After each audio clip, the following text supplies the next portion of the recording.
Has anyone collected more than 40 bees? Called the judge. I have, cried Paddington, waving his piece of paper excitedly. I've got 41. So have I, came a voice from nearby. Mr. Grubber looked over the boy's shoulder. This list is exactly the same as young Mr. Brown's, he said sternly. You must have been copying it, word for word. Oh dear, said the judge, we can't have that. I'm afraid I shall have to stop the contest. It's all right, Mr. Grubber, called Paddington. We've won. I've thought of another bee. That gives me 42.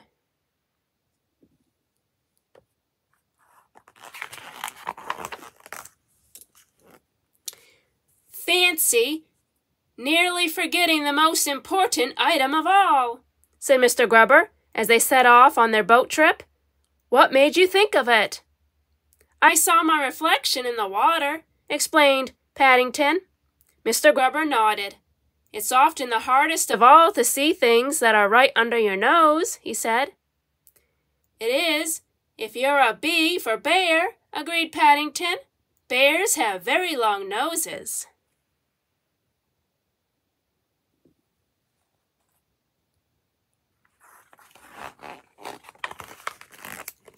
It was dark by the time Paddington and Mr. Grubber arrived back, and the fireworks had already started. Mr. Grubber bought a packet of sparklers, and as they stood on the bridge to watch, Paddington joined in with his own display. With his sparkler, he waved. Thank you, Mr. Grubber, for a lovely day out. In the excitement, the only person who noticed was Mr. Grubber himself. But that was really all that mattered.